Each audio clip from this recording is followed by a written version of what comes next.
మనం జనరలీ ఊత పదాలు అంటాం కదా, ఎక్కువగా వాడుతూ ఉంటాం. నేను సో అంటూ ఉంటా, సో మీరు వెళ్ళనొచ్చు ఒక్కొక్కటి. సమంత గారు అలా వాడే ఆ ఊత పదం ఏంటి?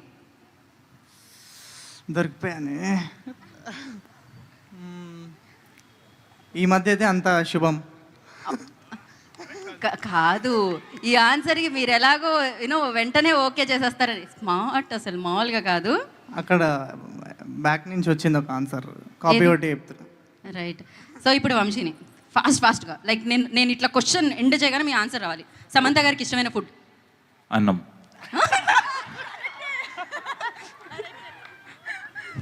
సో ఇప్పుడు నేను క్వశ్చన్ మర్చిపోయా.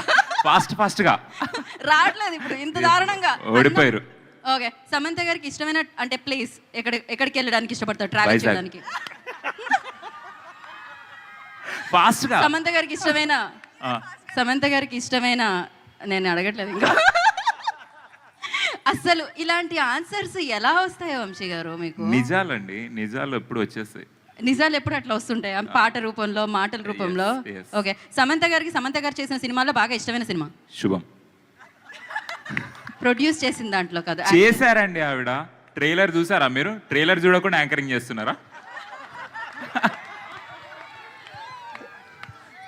పంచ్ ఫలక్నామాకే పంచా అన్నట్టుందన్నమాట ఇక్కడైతే. సమంత గారికి వైజాగ్లో ఇష్టమైన ప్లేస్?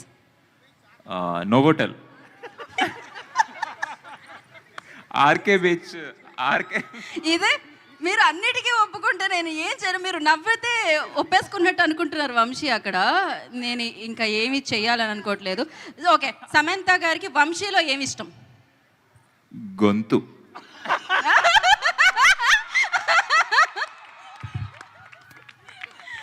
క్రేజీ అసలు. Vamshi, thank you so much Vamshi. ఇంతకంటే మా దగ్గర ప్రశ్నలు లేవు, మీ దగ్గర ఆన్సర్లు మాత్రం చాలా ఉన్నాయని తెలుసు. ఈసారి ముందుగా మీరు ఆన్సర్లు పంపించండి, మేము ప్రశ్నలు రాసుకుంటాం. సమంత గారికి ఏం అడగరా మీరు? సమంత గారి కోసం మేము స్పెషల్గా స్టేజ్ మీద ప్లాన్ చేసాం బేసిక్గా. సో యా, ఎందుకు మీకేమన్నా అడగాలంటే అడగండి, పర్లేదు. క్వశ్చన్స్ బాగున్నాయి, అడగండి, పర్లేదు. రావట్లే క్వశ్చన్స్ వస్తే అడుగు. ఓకే, అయితే ఇప్పుడు ఒక పని చేద్దాం. మీరు అందరూ 6 ఒకసారి వేదిక మీదకి వస్తే అక్కడ